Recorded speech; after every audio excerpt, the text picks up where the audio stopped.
Hey, welcome to X-Oriente, the new voice of Brotherhood. I am your host, Eric Diamond. We have Jason back from his invasion of Europe. Hi, I'm your other host, Jason Van Dyke, and I'm back. I'm barely awake. And our special guest, Chris Hodapp, from the esteemed and famed author of Freemasons for Dummies. And you're pretty much like a newswire service now, aren't you? Yeah, it sort of turned out that way Yeah. after a few years, didn't it? So, all right. So, first of all, we have to apologize. We're a little bit late. We had some technical difficulties, just sort of getting all three audio signals working right, and we're doing the best we can with that. But tonight we wanted to talk about something that Chris wrote. Let me see if I have I thought I printed out a copy of this. Well, that's So novel. it, You yeah, printed it? I know, paper. um, Cute. I know. I'm Three. of the firm What belief, about like? everybody wants to go to electronic records. I'm of the firm belief that in 300 years, if they invent a new kind of light source, you'll still be able to read ink on paper. That's Yeah. true. It's true. So, uh, So many Makes one can a still lot of read by sense. then. Right. so this is about 3 weeks ago, right? You wrote this, Yeah, actually, yeah. and it was sort hmm of about the it was about the crisis of men. We'll put a link in the show notes to it. But Because but it's very lengthy and it's very heavily freighted with data and reports cobbled from lots of different sources. So yeah, it's kind of a long, slow slog, but yeah, it's worth It's worth referring it. to after it's worth referring to after the show ends. yeah, hmm for sure. So tell can you give us a bit of a recap of it? Because it And started from a Tucker Carlson thing that you Yeah, saw. it was initially set off, and I don't know or care what anybody thinks of Tucker Carlson or Fox News or anything. That's the least of my concerns as far as this topic goes, because I'm myopically focused on the fraternity and how society is affecting it, and what our role is and can be.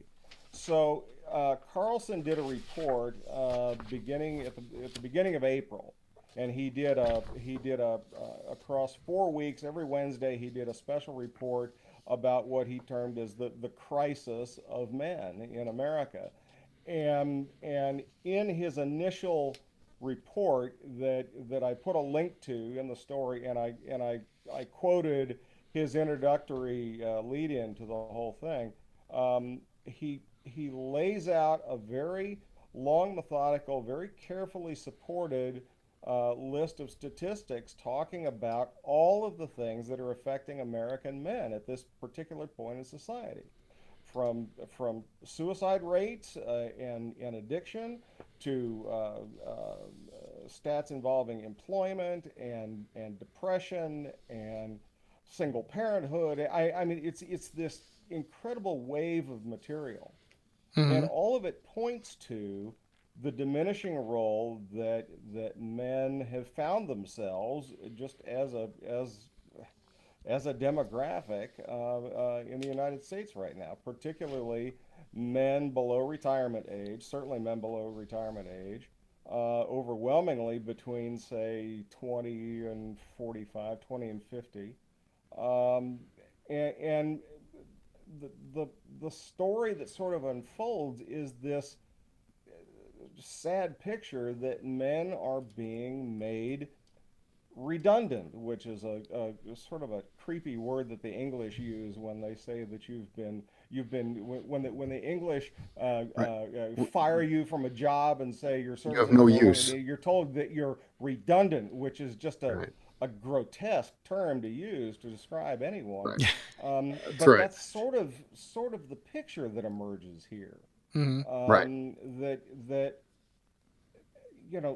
we're at that weird point in society where traditional roles that men and women have played for tens of thousands of years have not been allowed to naturally evolve on their own, as they always will. I mean, there have certainly been shifts throughout history and cultures, but that's not what's happening here. This is not an evolution.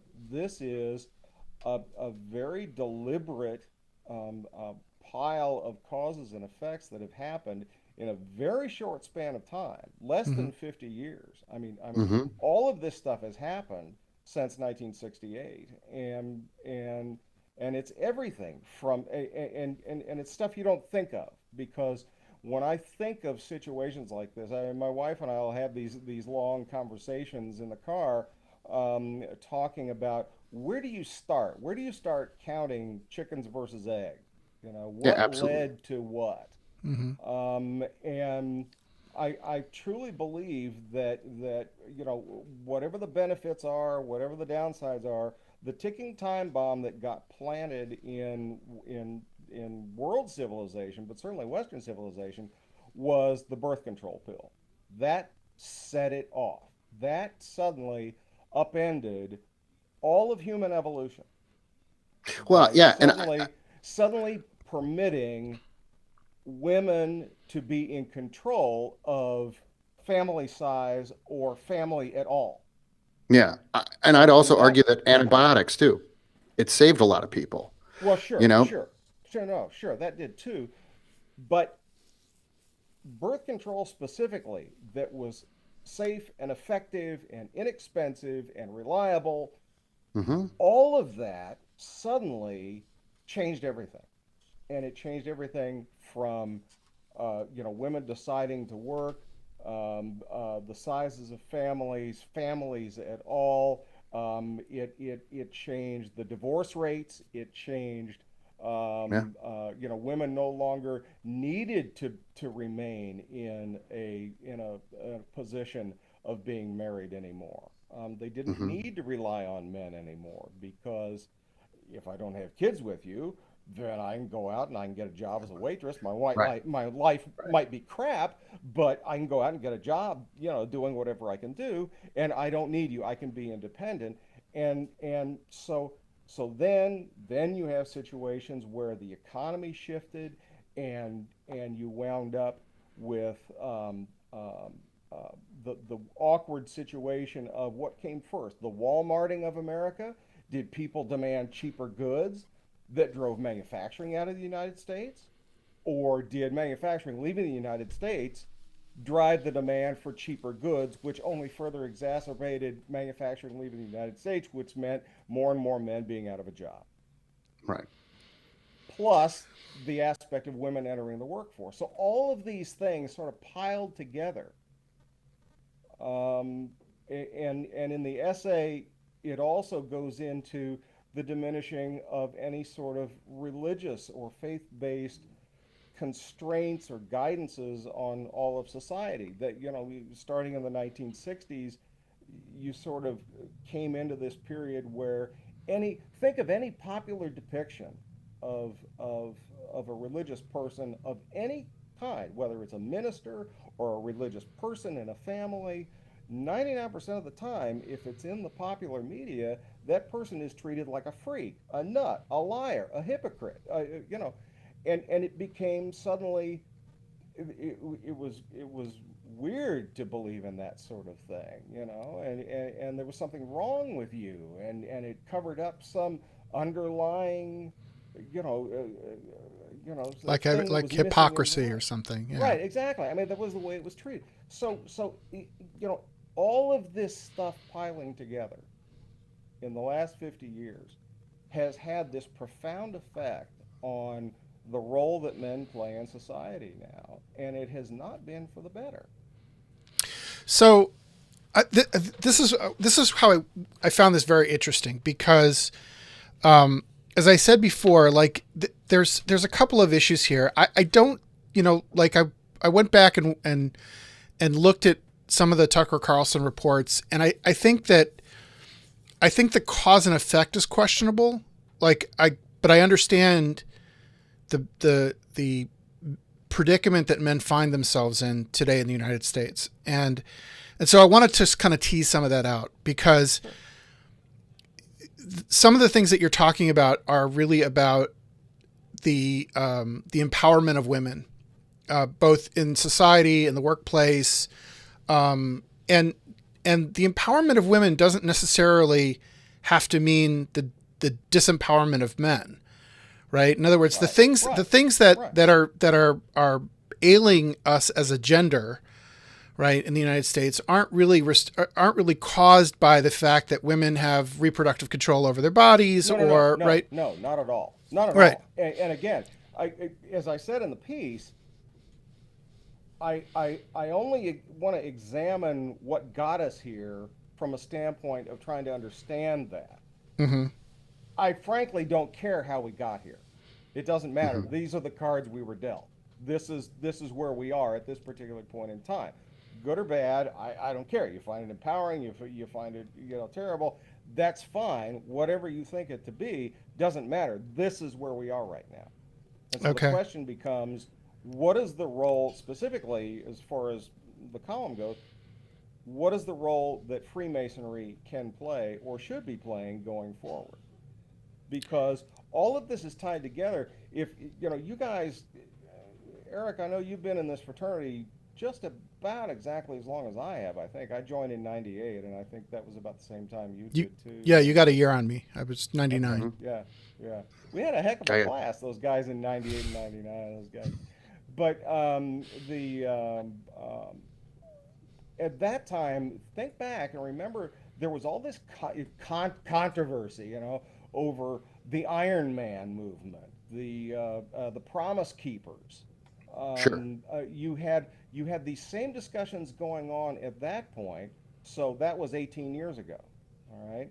And things quieted down again, and it all sort of went sub rosa, and nobody talked about it anymore. And now all of a sudden, it's back on the forefront now because it's being tied to the opioid business of guys, losing their careers and whatever, and falling into addiction. And that's not even So mentioning the it's Me tied to Too that thing. again. I'm sorry. And that's not even counting the Me Too thing. That's Right. that's Oh, even that's- more recent. That has totally thrown a spanner into the works because Huge. nobody knows what to do now. Is that Right. what even is that? Suddenly you have all these Right. women that are supposed to be empowered standing on a chair going, eek a mouse. Oh my God, grotesque men in the workplace. My God, you're kidding. And it's like, oh, wait a minute. Where's the surprise about that? Well, I think but in fairness, I think what that is women are finally, for years they've been told to, that if they wanted to be part of the workplace, they had to kind of just tolerate this kind of stuff. And I think now they're finally feeling empowered enough to basically say this is not acceptable And in any it takes form. some ownership. And it takes some ownership. Well, and again, I don't want this whole thing to devolve into an argument about let's three bunch of middle-aged guys Right. Talk Yeah. about women when none of them are in the room. Right, my wife's standing right here, by the way. It is a poor idea. I don't want this to be a I know. thing about women did this to men. No, right. And doesn't matter. but here's the thing. I think it's important to understand like how this happened so that we know how to fix it. And I think that if we ascribe the wrong causes, we attack the wrong things. And so so what I did is over the last couple of weeks, I've been sort of, looking into things and crunching numbers and stuff like that. And so, I've kind of come to a couple of places, right? So one of them, and it's interesting that you mentioned the Walmarting of America, right? So what that means is that as life gets cheaper and cheaper, and it does, like we're able to buy way more stuff today than we were ever able to buy, in any age up till now. But we have it's more. junk and disposable. It's just, right. It is. But at the same time, if you think about like what a woman had to do, say at the turn of the 20th century, right? It took about 10 hours just to put food on the table, forget about like actually getting the food, but just to prepare it, put it on the table, keep the house somewhat sanitary, wash the clothes. I mean, it was a tremendous amount of actual labor. And so a lot of that just maintaining life kinds of things were much, much greater than we have now. And in fact, it's really interesting that the suffragette movement really happened because you had this class of women who really they had servants. They didn't need to be doing any of this stuff, and that empowers people. And again, we're straying too far here, but an interesting aspect of that period was the fact that people of a far lower socioeconomic scale could still afford to have at least one servant in their house of some kind or another, right, which was yes, something Yeah. that in other societies just did not take place. But then, you can jump back and talk about, you really want to go way off the farm. You can talk about the outgrowth of slavery in northern households, in non-plantation households. Why? Because the United States never imported the serf class, never imported the servant class that existed over in Europe. When they came here, they wanted to start a new life. And what's the symbol of starting a new life? To have a servant. Well, you don't have any servants in the United States. They don't exist. They didn't come over here. They couldn't afford it. Okay, well, how do we get some? Well, the only thing that exists over here is slavery. So it perpetuated again. So again, how far back do you want to look at chickens and eggs? Well, so I've identified two things that I think are primarily causal, and I want to run them by you guys. So the first thing is that our conception of what masculinity is hasn't changed. So we live in a world where what it is to be a woman is changing, right? And I want to show you an example of this. So this is an ad campaign that the agency that I work for, full disclosure, did a few years ago. But this is for the brand Always. It's a form of feminine protection, right? And it's called Like a Girl. And what they're trying to do here is empower young girls with messages that that they can study arts and sciences, that they can basically do anything that a boy can do, a girl is capable of.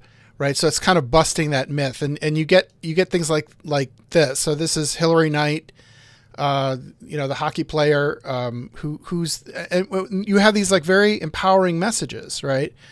What's interesting about that, Eric? Hold on, I'm just going to go back to the image, please. Mm-hmm.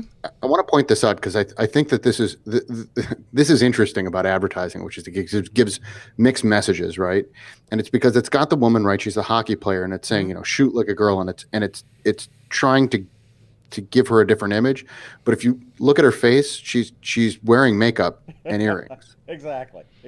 Yeah, right. Right. She's done up. So totally, no, absolutely, but it's done on purpose. But sure, but here's because I think what women are saying to each other is that we shouldn't have to choose. You can be both, right? You can. And so, all right, but I'll tell you something. My wife and I have been together for 41 years now, and really, you only look 30, Chris. And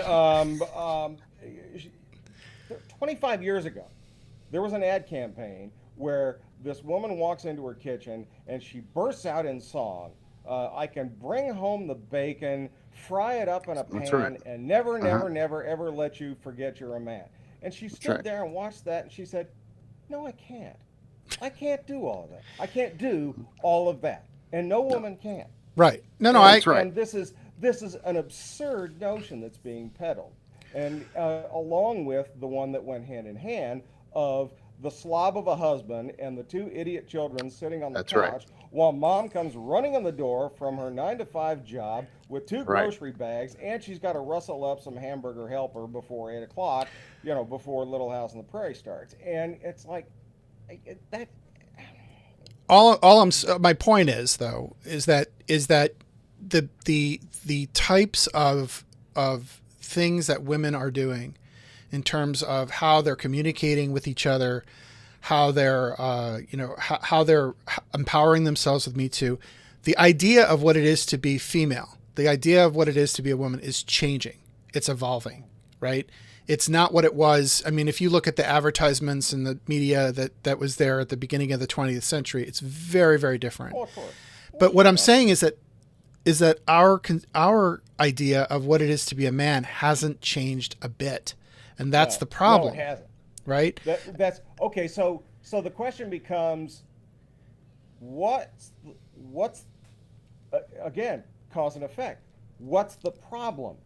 Is it that men haven't changed their attitude about what the role of a man is, and society's changing around him, and so we're just left like a bunch of doddering 80-year-old men saying, kids these days, darn it, they don't know what they're doing? Or is this a situation where something is being done artificially in society that is an attempt to deny the most basic, inbred, built-in biological aspects of common sense and human nature that have existed for 10,000 years, and in the last 50 or the last 20 or the last 10, suddenly we're going, no, it can't be that. No, now there have to be 15 gender pronouns, and anybody called whatever they want, and the most empowering thing a woman can do is pee standing up. And suddenly it's like, wait a minute, there's a big disconnect going on here. Right. So here's... I've said literally since the day I was 16 years old working in an oil refinery, mm-hmm. I have had the firm belief that men have just imprinted in their brains at birth that you are what you do. Men associate their success in life, their ability to succeed as being a man, whatever that means, with what they do in life, with what they achieve in life. Now, I can tell you that that's an American thing, right? And it may be. Yeah. It may be. It may be. But it's reinforced by the culture. And let me give you an example of what I mean by that. So the Pew Research Foundation, right, looked at sort of the traits that are important for a man to be a good husband or partner, and for a woman to be a good wife and partner. And 71% of 71% of people feel that it's important for a good husband to be able to support a family financially, but only 32% feel that it's important for a wife to do that. So there's this, even in this age of female empowerment, there's still this expectation of society that men are going to be breadwinners, right? And so as men are being, as the workforce is being equalized slowly, but it's happening, right? And you were citing some of the statistics in your piece, Chris, about in some cases women are earning more than men, and that curve. I mean, we're seeing that the curve of men making more than women is steadily dropping, and where a woman earns the same or more as a man is steadily rising over the last since 1980. That expectation hasn't gone away.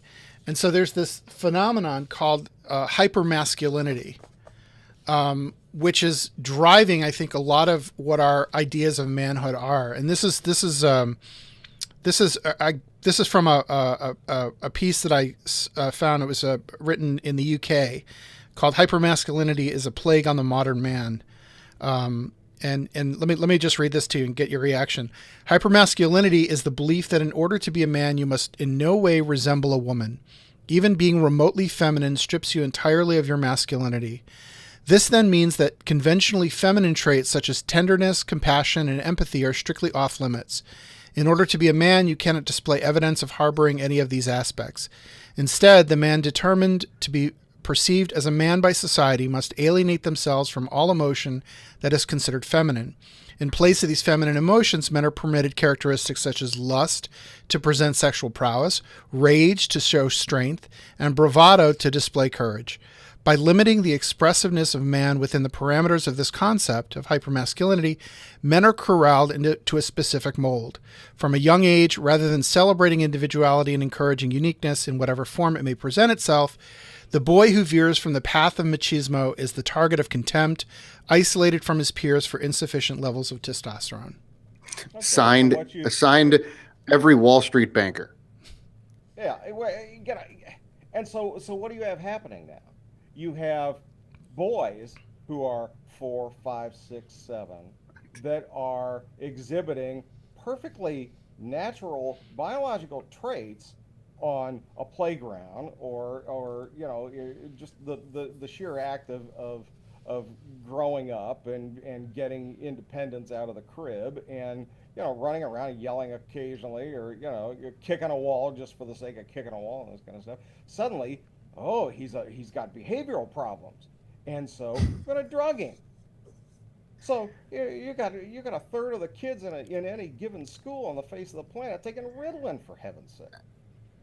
It's just it's again, I keep coming back to, it's this bizarre notion in the last half century that you are going to force this change upon society and civilization,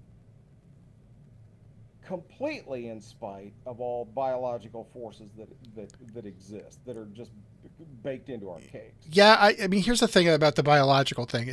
There's not a lot of evidence for it. Like, when you actually look at the data, there's really very little evidence to support biological that's determinism. Absolutely true. And actually, my wife is a pre-K 3 teacher. She teaches 3-year-old kids, and they come to her pretty darn undeveloped. And so she actually has a lot of background in developmental learning and things like that. And in her experience, they kind of, it's all about testing and figuring things out as they move along. There's not a lot of baked in instinctual stuff that, boys are the aggressors and women are the nurturers. That doesn't hash out when you're that small. That stuff but Jason, one of the things I would argue, that one of the things that throws a spanner into the works of that conversation is the failed parenting that's been going on again in the last 50 years. That's been driven I agree by with that. all those things we talked about at the top of the hour, of the divorce rates and the divorce laws and birth control and women out of the house and freedom of Right. women to no longer seek totally agreed. a marriage. What's interesting is that plus too many lunatics coming out of college that had no business getting into going to academia college. begin with.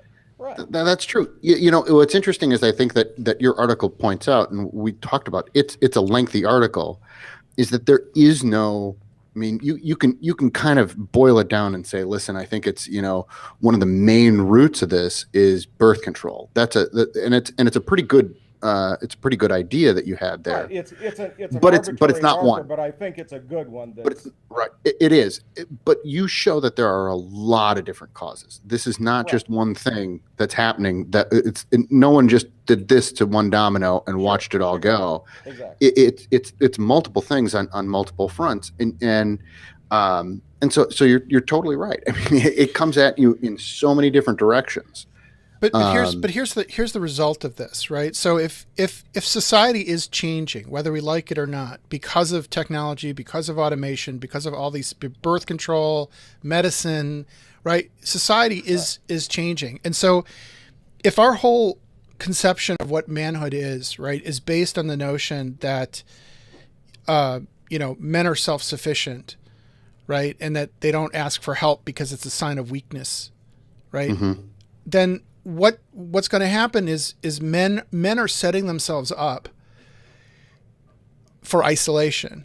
They have to be eternal failures at that point. To be eternal failures, because, for example, if your job is to have a job and provide for your family, and you're getting automated out of existence, well, one of two things has to happen. Either we have to change this value that men have to provide, or we have to face the fact that we're not going to be able to provide because there's going to be a robot that's going to provide, or there's going to be a woman that's going to provide, or and so.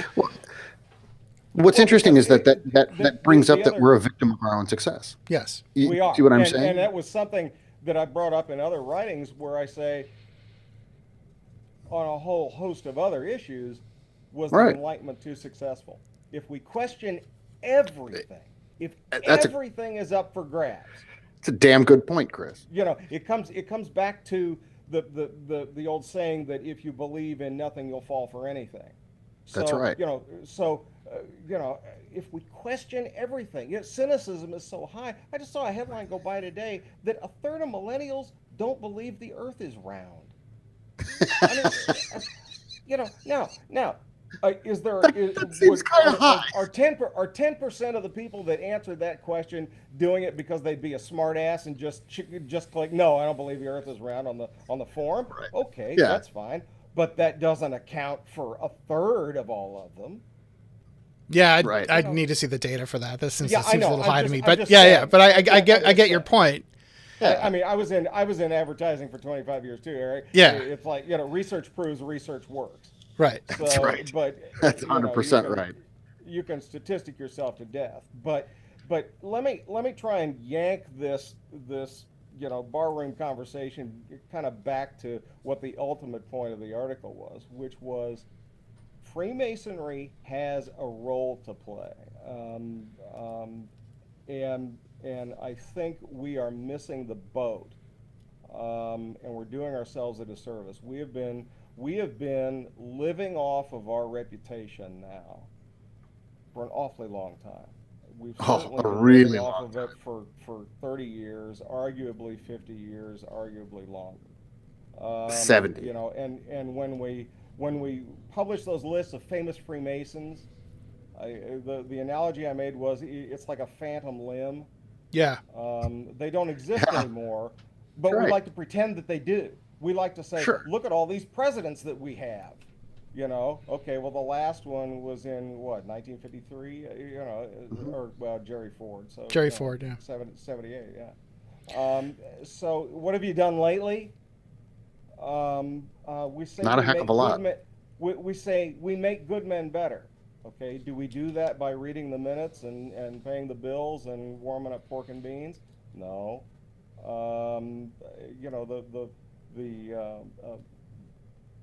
There's a story that Jim Dillman and I both like to tell about the very first commandery meeting that we ever went to, and we walked in and the recorder literally read minutes and letters and communications for 45 minutes. He was 82 years old. He was on oxygen. 45 minutes. It was like cruel and unusual punishment in both directions. We thought he was going to kill him, and we thought he was going to kill us. And Jim Dillman stands up at the end of it, and he said, I move that we never read the minutes again. And, that we just print them and circulate them. And honest to God, a guy in his late 60s stood up on the sidelines and shrieked, if we don't read the minutes, what will we do? Now, you laugh. It's a fine point. But we don't know as an organization. And no one is pointing another way. When the new book that I just had published in January, Heritage Endures, talks about specifically Indiana, but I try and apply it to the whole fraternity in the United States, really. I just basically kind of used Indiana as a microcosm of the wider Masonic fraternity. And one of the things that happened in Indiana was this was the wilderness. Indiana was the Northwest Territory, and it was Indians and woods and rivers and very little else, and very few people out here. And when a bunch of Virginians moved into Kentucky and settled Kentucky, they looked out across the Northwest Territory and they said, this is a rough and rugged, uncivilized patch of woods, and you have a lot of people that are scattered far and wide that have no cohesion. They don't feel they're in the United States. Mm-hmm. They don't feel like they are part of America. They don't feel connected to civilization. They're just trying to eke out a living in a log cabin out in the woods. And they might see a neighbor once a week. And the closest town is 20 miles away. Mm-hmm. And so you had men that moved from Virginia into Kentucky, and they sat in Lexington, Kentucky, and they said, we can do something about that. And the something they did was they issued charters into what eventually became 13 other states for Masonic lodges. And the Masonic Lodge helped to coalesce people that had nothing else in common. They had different ethnic backgrounds from depending on where they came from in Europe. They had different, if they had any religion at all, they were different denominations. If they knew how to read, the only thing they knew how to read, they were taught to read by reading the Bible. And the only religious training 90% of them really had in those early days, because there wasn't a church out there, was to read the Bible and think about it and maybe talk about it with their family or their neighbors. But it was the one thing they all shared. And Freemasonry was a way to commonly coalesce around those biblical passages that they all shared in common.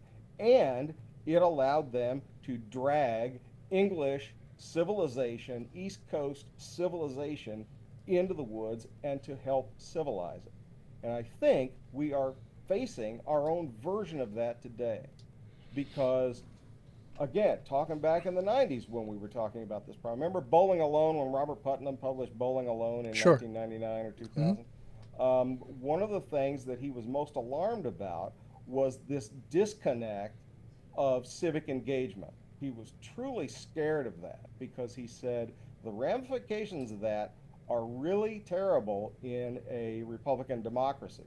Because if you don't train people to operate the levers and the machinery of government, terrible things can happen. Because it's in their hands, and if they don't know what they're doing with it, it can either be broken or misused by somebody who does know what they're doing. Right? Absolutely. That's absolutely correct. And that, in my view, is the second cause of this malaise, which is a lack of trust in institutions. And and again, going back to Pew, it's really interesting when you look at the trust that people had in government, for example. It's around, it kind of peaks at the moment Kennedy is assassinated at about 77%. So 77% of all Americans at that point in time felt that the government is doing the right thing all or most of the time. Today, that number is at 18%. Yeah. And it's dropping. You know, that's interesting because what it makes me think of is I would kill to see the numbers leading up to the Gary Hart scandal, and then watch where the numbers go after that. Because Gary Hart is the first really big actual media scandal that bites and goes crazy, because he was a front runner for the Democratic nomination. He was seen as an attractive candidate, and it was salacious. I think it was really Nixon. I think it was the Nixon. Oh, that's interesting. It was the whole Watergate thing, because you had the first time, again, whatever you think of Nixon, whatever you think of the politics of the time, whatever you think of the press, it was the first time that the power of the press brought down a president. Yeah. Okay? And you know what? I agree with you, Chris. And the reason is I'm actually looking at an interactive graph right now, and you can see it actually starts with Johnson. Right? So Johnson goes from because you had the whole anti-war thing going on. Right. So it starts it peaks at 77, and he takes office, and by the time he leaves office, it's down to 62. But then with Nixon, it goes from 62 down to 36. Yeah. Oh. Right? Yeah. Then between Ford and Carter, it drops then to 25. And then it kind of rebounds a little bit under Reagan, right? There's a little bit of a spike at 9/11. But right? I think it goes up. It never came back. No. Yep. It never came back. Nope. Because once you get to certainly the Reagan years, the battle lines were squaring off. But the time you get to the Clinton years, everything was polarized. You loved him, you hated him. There was no middle ground. Absolutely correct. And it's been that way pretty much ever since. I totally agree with that. And that was all wrapped up in all kinds of stuff. It was generational. You know, he was a young smartass. He was a draft dodger. He was a pot smoker. Right. You know, so it became a generational thing. It was a North versus South thing. You know, he was an Arkansas bumpkin versus us. You know, really smart Yale grads. You know, it was all kinds of stuff all wrapped into that. So so that was the point at which everything shifted. But yeah, it really began with Nixon, and that was the point at which I'll tell you another change that happened at just about the same time. I was a big fan of reading National Review starting about 1979. Okay, because I was born I came out the chute a Republican. I mean, come on, I plumped for Nixon when I was 9, and so yeah, because Humphrey was a liar. Anyway, and so but but in 1979 was this huge shift in journalism school, and there was a series of studies that were done for about a 5-year period, and everything shifted post Nixon. It went from an overwhelming majority of people coming into journalism school saying they wanted to report the news, they wanted to inform the public, okay, and shifted overwhelmingly to I want to change the world. Yeah. And Yeah. that became the majority opinion of graduates coming out of journalism school by the late 70s, early 80s, that they wanted to change the world. And You know, and now we're living with the legacy of that. Sure. Here we sit That's exactly right. 40 years later. It's interesting because I'm thinking about this, and really the whole Watergate thing was driven by Ben Bradley, who was at the time the editor, the managing editor of the Washington Post. And I just saw did you see the HBO Ben Bradley documentary? No. It's narrated by him, actually. He's dead now, Oh, really? but it's narrated by him. It's kind of taken from his memoirs, but it's a fascinating look at this guy. And what's interesting is that because he actually straddles that time period, he was best friends with Kennedy. Yeah. He was best friends with Kennedy. He and his wife hung out with Jackie and JFK all the time here in Washington, and they were seen as kind of the power brokers in Washington, the young Turks. And what's interesting is that Bradley says he knew nothing about JFK's affairs. Said he knew nothing of that stuff. Yeah. This is coming from a guy who is a dedicated press man. He's a journalist, capital J, blah, blah, blah. And he said, and you know what? He said, stuff. That's right. And he said, even, as close as we were, we never talked about that sort of thing. And I never saw it. And he said, so I'd never say anything about it. And what's interesting is then he brought down Nixon. And it's interesting to know that that there was a time when you didn't say things about presidents, when you let their private life be their private life. And that was just that. Look at FDR. And then all of a sudden, right after Nixon, everything sold. everything. And the thing is, and that sold a ton of papers. It moved a lot of news. And then all of a sudden things changed. So there's something that I want to call your guys' attention to. And this is, we won't go too much into this, but if anybody who's listening is interested, so there's a public relations firm called Edelman, one of the larger PR firms, and they publish a report every year called the Trust Report, right, which talks about trust in institutions. And what's really interesting is, government, not surprisingly, is at its lowest level ever. But interestingly, journalism is getting an uptick. Of all the different institutions that are regaining credibility, journalism in 2017 sort of is starting to make a comeback. But the problem is that, again, this contributes to more of this sense of isolation that we're putting this position we're putting ourselves in, because if we're not joining things because we don't trust the institutions, and we're turning away from media because we don't trust media, right? Where are we going? And the answer is we're turning inward. Right. And when we're not prepared to and look at something else that has happened. Technology has helped to reinforce that. Yeah. That's right. Absolutely. Every major technological shift that has happened in the last 30 years, certainly, has been to make life more solitary. Correct. Make it more individualized. Yeah, that's right. You don't have to listen to the community radio station.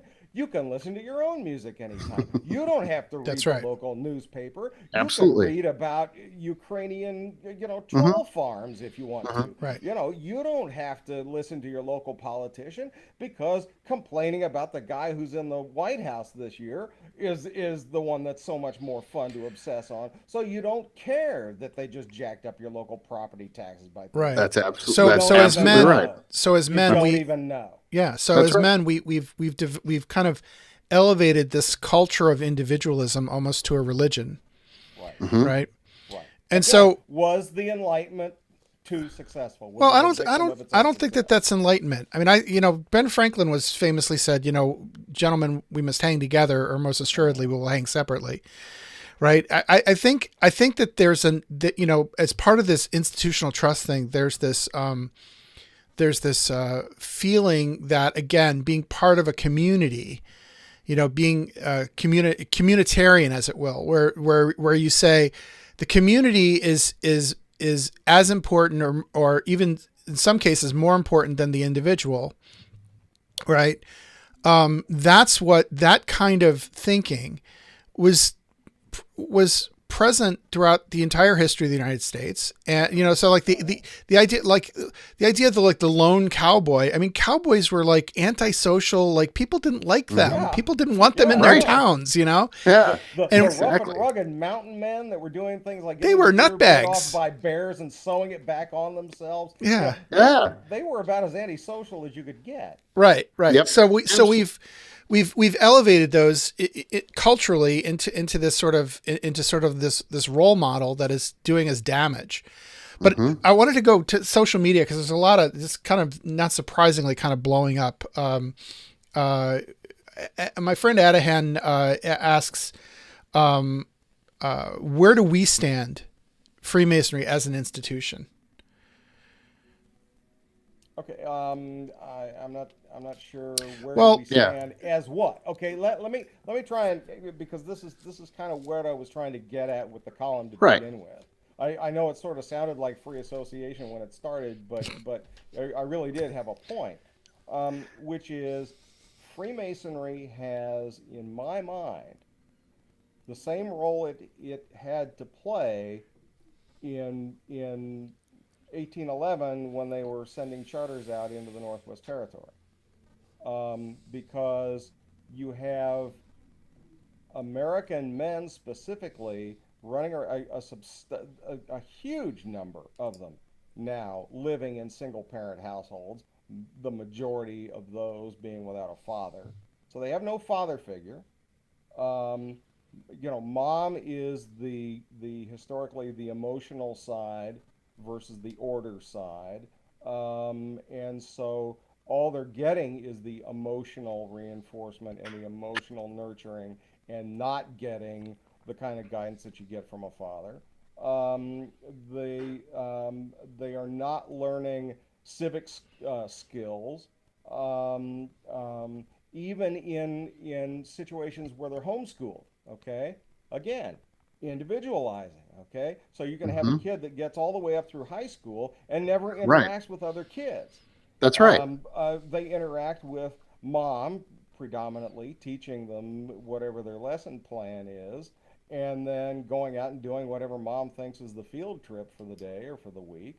And now they might interact with more adults, arguably. You can make that argument in some cases. But again, these social skills are missing, and they're coming to Freemasonry knowing that something is missing. The guys that are knocking on our door right now Absolutely. overwhelmingly say the same thing over and over again. There's something missing in my life, and they don't know what that something is. They know that it isn't religion, because they don't know what religion is, because most of them have never been in a church except for Grandpa's funeral. Right. They know what they don't like, but they don't know what they like, and they don't know what's missing. And they come to the Masonic Lodge seeking that something, whatever it is. We call it enlightenment, but we don't even know what that is. Mm-hmm. And the situation in Indiana this year, we passed the point of losing more men to non-payment of dues and demits than we brought in. That's been true for the last couple of years now, but I think we brought in 2,100 last year, and we lost 2,600 voluntarily. Okay, Right. so those are guys who came, saw, and didn't like what they saw, or decided it wasn't worth their time and wasn't worth their money and whatever. They either dropped the dues notice into the shredder, or they asked for a demit and just walked away. Okay. They're not finding what they were looking for with us either. So the question is, what are we doing wrong? What are we doing right? How do we merge those two and come up with an answer going forward? What is troubling to me is that when you ask them, they don't know either. Because I'm a firm believer in put guys on the hot spot. When if you're a worshipful master of a lodge, and a guy comes to you and he says, I was really looking for more Masonic education, whatever that is. And, I was really looking for something like, more of the esoterics, whatever that is. And I'm not getting it. I'm sort of bored. I'm a firm believer in turning it back on him, saying, you're it. You're the head of the committee. It's your job now. Next month, we'll all look forward to your introductory presentation on what the program is going forward. And if you don't have something, guess what? Stand up in lodge and say, pick any of the hundreds of symbols that we have and start a discussion. What does it mean to you? Why do we take a slipper off? Why do we, where is that, the parallel lines and the point within a circle that every lodge is supposed to have and none of us have in them? Why do we do what we do? Why do we get on one bare knee? What do we do that for? And just have a conversation. That's all Masonic education is. Because your opinion is just as valid as anybody else's when it comes to symbolism. Yeah, but it sounds like we need to kind of expand the idea of what Masonic education is. Like it's, absolutely. Right? Yeah, we absolutely need to rethink that. The other thing that a Masonic lodge absolutely is sitting in a catbird seat to do is teach guys personal responsibility and leadership. Absolutely that was right. Something. I mean, one of the guys who was a frequent visitor to our lodge, he came to our lodge more than he went to his own. When I met him, he was in his 70s, and he was the most elegant ritualist I'd ever heard in my life. And he was he was just a laborer. I don't remember what his job is now. It's been 18 years. But, he'd show up and his shirt tail was out and, he was wearing dirty pants and stuff. But he could get up and eloquently deliver Masonic ritual with absolute understanding and passion. And I talked to him about it one time, and he said, Masonry, he said, I had a horrible stutter until I was 23 years old. And learning Masonic ritual cured that stutter. Because concentrating on learning the words forced my brain to slow down and concentrate on speaking, and that cured the stutter almost instantly. Masonry can do these things. Masonry is designed the way that it is, whether it was intentional or not. It's a memorization. Guys complain about memorization all the time. Why did memorization come about? Well, the majority of people couldn't read at the time that Freemasonry developed. So everything had to be mouth to ear. Okay. Then we trumped up this notion that it was, it's secrecy, okay, all right, fine. Right. But what else did memorization do? You had to learn it from somebody. You had to learn it from a mentor. Okay. That's right. Talk to guys from Pennsylvania, where the ritual is absolutely diametrically different from anybody else in the country. Pennsylvania ritual is extremely complex, very long, and the worshipful master does 90% of the speaking parts in all of their work. Okay. And to become a worshipful master in Pennsylvania meant literally months of working with a mentor. And they finally published a monitor a couple of years ago, and it finally called an end to that. And I think that was a tragic mistake, because it allows guys to be what? solitary. Now you can study it on your own, just like all the rest of our jurisdictions. And that just reinforces a guy sitting alone at home, reading his book, and not interacting with anybody. You have an Yeah, apprentice versus a mentor relationship that this that's right. fraternity was built on. That's That's a right. cornerstone of it. And all we've done in a mistaken reaction to answer guys going, well, I don't have a book. Okay, well, so you don't have a book. Instead, we go, oh, okay, here's your book. Right. When guys say, I want more Masonic education, what's our answer? Oh, well, let's put a committee together and we'll pre-print out. So we'll do a short talk bulletin and send that out. Who reads that? What's interesting, Chris, is that right there, if you go back to that kind of mentor relationship, you solve another problem, which what you said, which is, why aren't these guys just asking about some of the symbols or things like that? Those conversations naturally come when you're sitting with your mentor, and you're going through the ritual, and you're trying to learn something. Those conversations just naturally crop up. Why don't we even say that? Well, here's why, and then right, mouth that passes mouth to ear. And more important, you get to know that guy one-on-one. Here is a total stranger from a totally Absolutely. different socioeconomic level. He does a different job than you. He comes from Yep. a totally different background. And you're forced to be with him. You do, and you're suddenly forced to be with him all the time. Yeah. And that is a lifelong bond that can never be broken. Absolutely. I agree with that 100%. And the camaraderie that builds, the deep friendship, the lasting friendship that relationship, that time that you're forced to spend with someone builds is unbelievable. And I think you're 100% right. I think we've lost a little bit of our way there.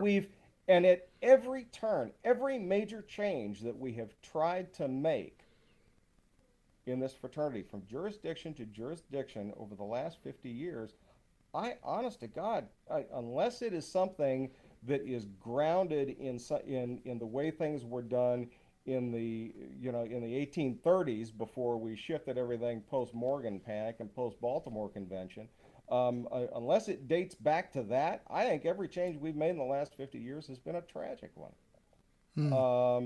Sure. I one-day classes, catastrophe.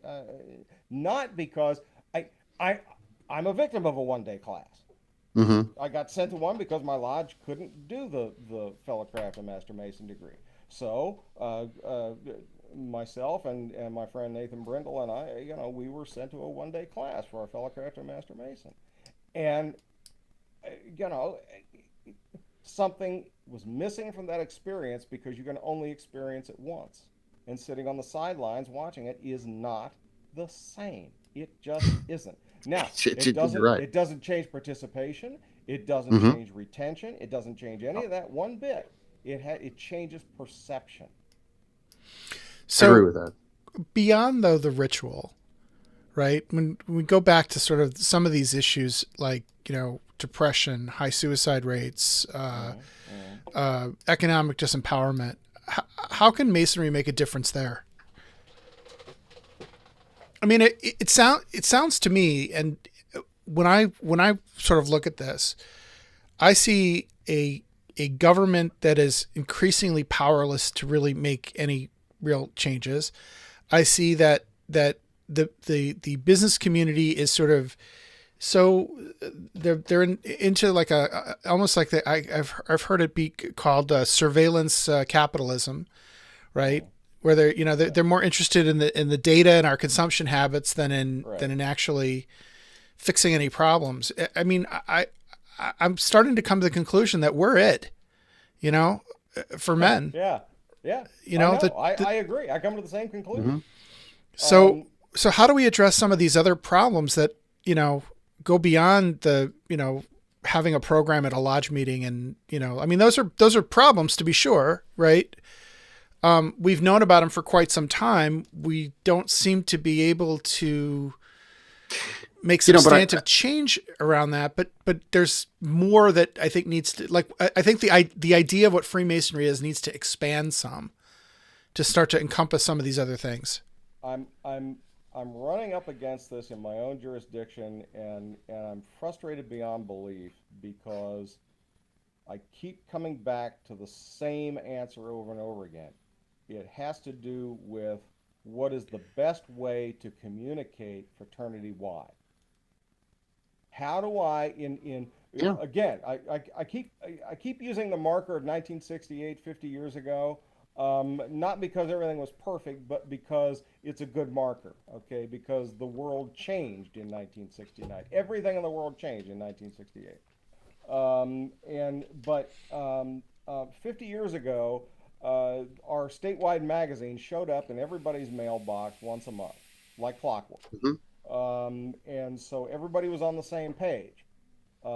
We had a very, very, very strong Grand Secretary who ruled with an iron fist, who insisted that this fraternity be excellent. Dwight Smith he was a giant of his day, and he was respected because of what he demanded of the fraternity.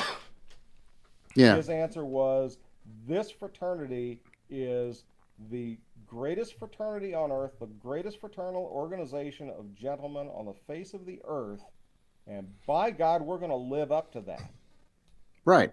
Whether you like it or not, we're living up to that. And when they celebrated the 150th anniversary in 1968 of the Grand Lodge of Indiana, they had a slate of events that happened over the 12 months that they had been planning. He and a little group of men had been planning since 1961. They had planned 6.5 years in advance for what was going to happen. And the goal of it was, the world is changing around us. We already see it. Things are starting to go to hell in a handbasket. The fraternity is losing its enthusiasm for itself. And by God, we're going to put a stop to it. If the world is a wreck, we are a rock. If the world is going to change like mad around us, and there's no safe haven anywhere, Freemasonry is not going to change. It's going to be the thing that stands forever, and we'll show you how. We'll show you the great men that came before you, and we will reinforce month after month that we are great men too, and you can be a great man too. And all it takes is holding fast to the obligations this fraternity asks of you, and all the rest is commentary. Sure. But the first thing you said was, it's the way that that how do you communicate fraternity wide? Yeah.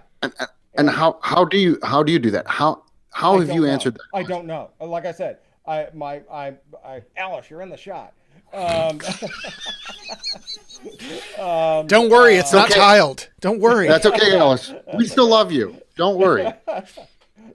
Stop showing me the do-guard. And so we were going to make her senior warden my year. Anyway, that's okay. If you're in DC, you'll get pardoned. Oh, I said that out loud. I'm sorry. No, I said I don't have the answer to that, because our magazine has shifted to being quarterly. It's a little beyond grip and grin, and because it's quarterly, it turns out to be out of date by the time it reaches mailboxes. Totally. Yeah. This is not the way people communicate anymore. And so, right. I read, Eric, I think it was in your response to on Facebook to what I had posted. You mentioned that, it was like 30% of people over 60, I'm making this up, but I think it was 30% of people over 60 don't use the internet. Okay. Well, those numbers were pulled in 2010. Well, here we sit 8 years later, and I'll guarantee you that isn't true anymore, because everybody from your doctor's office to your exterminator demands that you must use the internet now. Yeah, that's absolutely right. So I think that the best possible use that I can think of is an email program that lands in every member's mailbox like clockwork. Once every week, once every 2 weeks, at I don't least know. once a month. But Okay. but that's the only way I know that you are going to be able to get in front of more eyeballs than any other way. But are you? And so here's the really interesting part about that is that and I have some experience trying to do this first at the Scottish Rite and now in DC, but emails tend to get ignored, especially when they're too regular, which is weird. It's a No, weird. I know. You Yeah, know I you know know. what I'm saying? And so Yeah, I know. I'm not convinced that an email that might be the But answer. Jason, But I think you're partway there. Jason, You that's know, true of any kind of communications medium that you can use. If it's robocalls, they'll hang up. If it's right? postcards, it'll be thrown away with the hardware store ad. I If think if you it's go, I if think if it's you go back to if the it's a magazine, letter from if it's a letter from the Grand Master, you'll read the first one and go, "Oh God, that guy." yeah, If it's yeah. if it's a magazine, it's out of date. And I was just going to say is that the only thing that you can really say is that a magazine, especially if you've got a good cover, if you can get them with a good image and at least one story that connects with them on the heads on the front page of that magazine that makes them open that thing up, that's probably going to get people to turn the pages. But you're right. By the time a magazine gets to them, it's useless. You can't communicate with them in a timely manner that way. Well, in Um, particular, in our situation, it's only quarterly. that's So right. that makes it even Listen, worse. But I can you tell could you, I go. can tell you So right now, so we that get so I get a magazine every month from our shrine here in Indianapolis, Sure. and 90% of the time I won't read it Well, because because there's no content in it, Chris. I get the same cover every month of a Absolutely. wide shot of 15 guys waving That's at the right. camera. Uh-huh. And this month they're waving from their motorcycle, and next month Right. they're waving from a parade float. right. And Uh, there's no content. Right. And so There's this nothing. is a thing that I think is like staring us right in the face, right? So Yeah. what we're doing right now, right? We're live on Facebook having a discussion, right? There are people who are attending that. After the video is going to be uploaded to YouTube. We're going to extract the audio. We're going to make it available to other people. It's going to go out to a lot of people. And this is a relatively easy thing. I mean, with our technical problems notwithstanding, it's a relatively easy thing to do on a regular basis. And last okay, week, but Eric, what are your stats? What are your stats? In particular, okay, you're getting nationwide and you're getting international stats when you look at your feedback for this show. right. How do you reach the guys in Illinois? Because Facebook, I can tell you right now, unless you've got your Facebook configured right, 99% of them aren't going to see it, unless they are actively searching you Well, out. so look at it like this. So right now, when you are at Grand Lodge and you publish a magazine, right? And Jason, you could probably give me some insight into this, right? Yeah, you do that, right? How much postage does it cost to reach everybody in the Grand Lodge with that magazine? A dump truck load. Okay, I guarantee it is you, very expensive. Yeah, I guarantee you that a video, right, posted as an ad. So typically what I do is I boost episodes. Like this episode, I'll probably boost. It'll go out to 40,000 people, and it'll cost me $20. Right? I get that. Right. No, I get so it. It's very cost effective.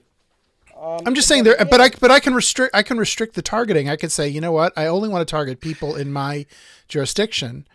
Listen, right. I'll tell you this. I'll tell you this is that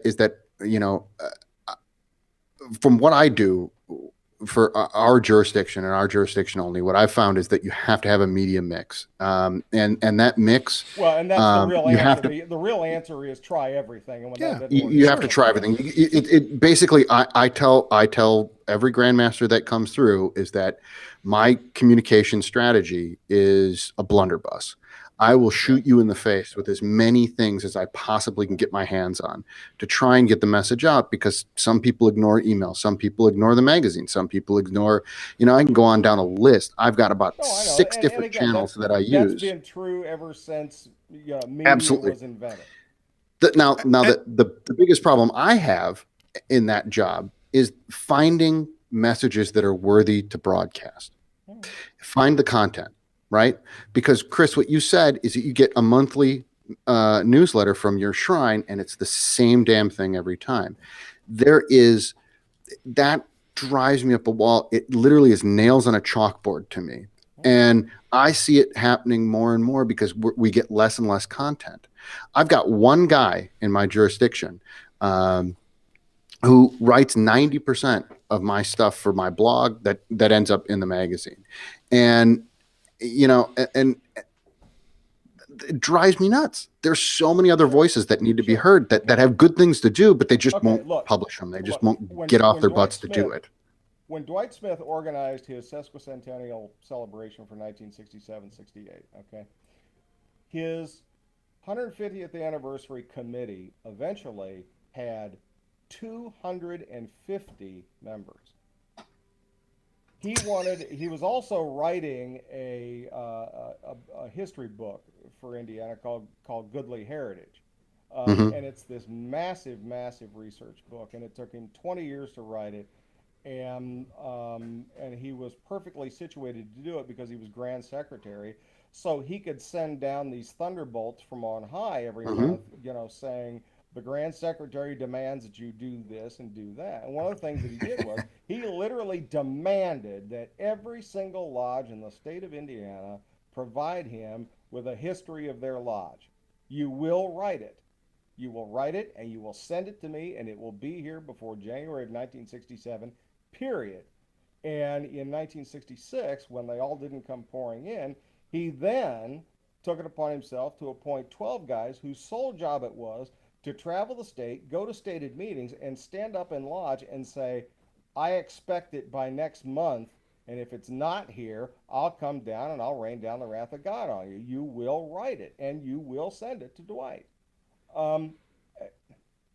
People live down to your expectations. They live up to your expectations. And if we don't demand better of this fraternity, there's a French author whose name I can never remember his first name, but Antoine de Saint-Exupéry. And he said, if you want to inspire people, if you want someone to build a ship, don't gather wood and make drawings and make plans and tell them how to do it. Make them long for the endless horizon of the sea. Make them long for the boundless horizon of the sea. And that's what's not happening in this fraternity right now. Nobody is filled with that kind of passion anymore. No one passionately believes in Freemasonry as a concept anymore. Is that a leadership failure, Chris? It is. Yeah, it is. And the reason it's a leadership failure is because we have the power to set the expectation. Like, imagine for a second, Jason, if every lodge set an expectation that after every degree, as part of your, as part of your training to get to the next degree, you presented a paper, right? And the topics could be myriad, but let's just say it's what Freemasonry means to me at this moment, right? You'd have an amazing amount of content that you could mash up, you could publish, you could, now let's just say half of that is terrible content because not everybody are great writers, but you'll get a critical mass of writing, and you'll get people who want to improve their presentation, their writing skills, right? So it's kind of like at my office we have a breakfast club, and every Friday somebody is appointed by email to be the breakfast club bringer, right? You bring breakfast. Now it's all voluntary. Nobody wants to be the asshole who says I'm not doing it, right? Because they're it's like there's an expectation set that when it's your turn you do it, right? And so it gets done. It just it does happen. And so I think the problem is that we don't set that expectation. We don't, Well, and more troublesome, we don't set any expectation. Exactly. Yeah. There you go. First thing we tell an entered apprentice, we tell him, our meetings. You're earnestly requested to attend our meetings, but you don't have to. Sure. It's not supposed to interfere with anything in your life, so you don't have to come to the meetings. Yeah, but Why would we tell that to somebody first crack out of the box? yeah, You right. know, Absolutely. but by the same token, the ultimate secrecy, the grand secret of Freemasonry can't be how boring the Master Mason business meeting is. Um, um, we say set higher expectations. Set any expectations. Yeah. If all you want to do is ask guys, next time we come to lodge, I want everybody to stand up and say why you joined. Let's just find out Yeah. why everybody here joined. Mm-hmm. Because we all have a different reason. For 20 guys in the room, there are 20 different stories. Yeah. You know, who did you admire? What did you want to be? What did you emulate? What's going on in your life? The Masonic Lodge, I think, is the only place in my lifetime where on a regular basis somebody gets up in the room and says, "Are there any reports of sickness and distress?" Where else Right. do you encounter that? Right. Right. Yeah. And a guy can stand up and say, "My Aunt Tilly is dying of a brain tumor, and I'd ask Mm-hmm. your prayers." And then Mm-hmm. I'm going to ask him about his Aunt Tilly at the next meeting, and I may Sure. send him a note. And if I see him go by on Facebook saying having a rough week, I may call the guy and say, "What can I do to help?" Yeah. What other organization? There's a guy who regularly posts comments on my blog site, and we have a very friendly but occasionally contentious relationship back and forth, and he's always talking about how things are different in all the academic societies he belongs to, and all the men's club in DC he belongs to, and all this stuff. But it's like, great, that's terrific. That's wonderful that you belong to all of that stuff. What other organization do you belong to where you can walk into the room and say, by design, I trust everybody in this room with my wallet, my car keys, my wife, my kids, my very life, and I can walk into an identical lodge room in Belgium and say the same thing? Absolutely. Right. Will your academic 100%. club do that? Will your men's club, No. will the university club do that for you? No. But it's baked into our cake. It's by design what we do. We have a story to tell and a role to play if we would just remember it and take that banner back up and become proud of ourselves again. I always love telling the story of, Sure. of the Masons of Chicago building the world's tallest building when they built the Chicago Masonic Temple. And the whole That's right. world said, "That's the Masonic Temple. That's the tallest building on earth." And the Masons built that. Look at all the How things that about the that? shrine. Look at all the things that the shrine are involved with, and hardly anybody knows. I know. That when they say that the Midwest Shrine Game in NFL football, that well, what's that? It's just I know. it just rolls off your tongue. Or the Shrine Circus. That's a thing that someone says. No one ever goes, wait a minute, aren't those guys Masons? Well, What is it? and Are they the Shriners? Is that the there's a self-fulfilling prophecy that happens with us too, in that we just automatically believe everybody knows who we are. Mm-hmm. And we Right. don't recognize the fact that you could, if you wrote the world's greatest inspirational speech and you gave it at your Grand Lodge next year, you could give that speech every single year for the next 25 years, never change the topic, never change a word of it, and you'd have a different audience every year. And you'd have to remember that that's the, but we smile and we nod and we think it's funny, but we have to remember we have a different audience year after year after year. The guys who are leading our lodges changes year after year after year after year. And we Yeah. may be sick of telling, the story of the Taxol hoax, and we may be sick of talking about how silly the Knight Templar connection is, and we might feel foolish talking about the stupid things that came out of the Baltimore Convention, but guys don't know it year after year after year after year. And Yeah. those of us who have been in the fraternity a while lose sight of that fact real quickly. We lose it. We get burnt out. We run up against the wall and say, after 5 years of repeating this, everybody's sick of this. No. Because you'll always have a new bunch of guys coming in going, I never knew that. No, it's true. So we take ourselves. It really is. It's totally true. It's totally true. Back to reinforcing communication, telling that story, telling the story. I agree. And making the telling a duty. Right? Yeah. In other words, it's not the story that's the important part, it's the telling that's the important part. Right. Absolutely. And I got a rare opportunity last year to lock a bunch of grandmasters in a room for 45 minutes and harangue at them. And I said, if you want to pass an edict, use your powers for good, not evil. Quit suspending guys. And you pass an edict that every lodge must be excellent. Define what excellence is in your mind, and then say, that's my message to the fraternity. Live up to this expectation. Be the best you can be. You don't have any community leaders in your lodge? There's a reason for that.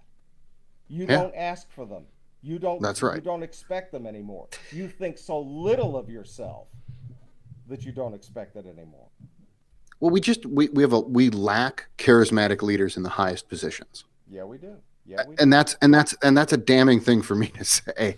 Well, and it goes hand in hand with the insanity of the way we run this outfit. Well, absolutely right. Of changing the head of 50 multi-million dollar, well, count Prince Hall, of 90 plus multi-million dollar, organizations with tens of thousands of absolutely customers or employees, depending on the way you want to couch it, by changing leadership year after year and requiring absolutely no skills of any kind, except that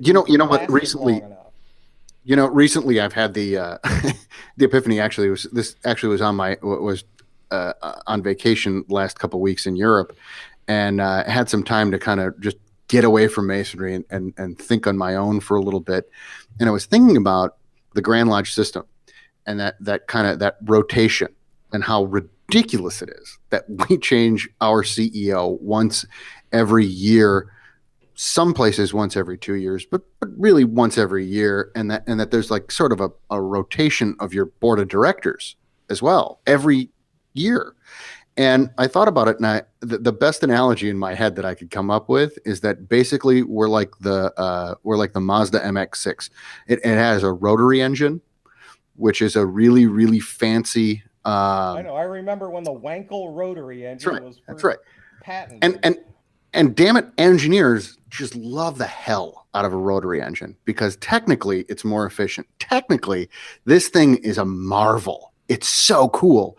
But the truth is, it works like crap. It is a piece of junk that breaks constantly and is impossible to keep running. But they keep making it. That is correct. They're just coming out again with the Mazda MX-6, and it has a freaking rotary engine in 2000. It'll be a 2019 model. It's the stupidest thing in the world, and they just keep slamming their head into that wall. And that's kind of like how we run our organization. But think back with again. A rotary engine. Why is that? Because we change leaders year after year. It comes back to my it's a different audience every year. Because you got a different guy who has to design a new pin, come up with a new saying, a new theme, has to put his stamp on the fraternity with That's right. That's right. That's absolutely right. Committee, and make a difference. Right. And so that's because as an organization we're a little bit rudderless in the sense that we don't have once we regain our clear sense of purpose that goes beyond simply self-replicating, right? Like in other words, right? Yeah. Once we start taking care of our members, once we start this process of fixing manhood, right? That change of leadership, it becomes more inconsequential because you're not the burden on the same page. Right. What we're trying to accomplish. then Right. whoever is in the top chair, it doesn't matter. I'm a big believer in the English system where they have a board of general purposes that runs the organization. And Yep. if you want, they'll put in a new program master, he can change. Yep. But overall, the system runs on grooves because the guys actually running the fraternity don't change. That's absolutely correct. And I'm a big believer leave it to the professionals. Make a grand master and a deputy grand master and his grand line, make them strictly ceremonial. Hire professionals. Was it Victoria in Australia that has a woman as the CEO of That's of absolutely the correct. Freemasons there? Yep. And she's fantastic. Well, because she's eminently qualified. So you hire Yeah. the most qualified person to run the business end. Uh-huh. And, I feel like we've come full circle. Yeah. Well, it's interesting, right? Hire women.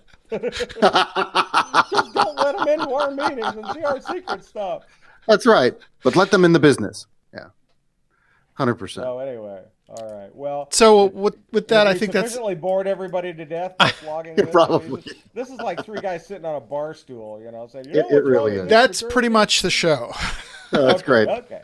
All right. Although with me, this is about 90% less swearing from me. So that's Yeah. it's all right. Well, listen, Chris, it's been an absolute pleasure to have you. We hope you'll come back again. Yeah. Sure. Thanks, Chris. We There's really a had a lot- lot of fun. Yeah, there's a lot to talk about. And again, I absolutely encourage guys to go and read the article and then read the link. I put up Eric's long response to me in the most recent link on the blog. I encourage you to do that. There are books. I may even at some point post a reading list of some of the stuff that I've been going through in my reference library, going back 30 years where these issues started first cropping up. So I may do that as well, because this is an ongoing thing that I really think, let's quit getting behind things like CHIPS programs and things Yes. that anybody can do, and concentrate on the things that we specifically can do, Yeah, for sure. Yeah. that nobody 100%. else can do the way we can do potentially. Absolutely. For sure. Well, listen, thank you very much. And Thanks, Chris. Special thanks Thanks for to having me. I our appreciate it. executive producers. If you'd like to become an executive producer, please visit our Patreon page. It's patreon.com/X-Oriente. Your pledge helps keep the show open and the technology flowing so that we can bring you this show every week. This is a Diet Dr. Pepper, by the way, that I'm drinking. This is not a beer. That's your fault. Yeah. Next time, bring scotch. Yeah, no kidding. Makes it. Yeah. All right. So that's it for this show. By the way, we did a show on Thursday with Juan Sepulveda. That show was published today, and then this one will probably we'll do the post production. We might have to do a little bit more post production, but look for it probably toward like around Thursday. As always, we want to hear what you think of the show. Drop us a line at xoriente@gmail.com or leave a comment on our Facebook page or visit our blog at xoriente.com.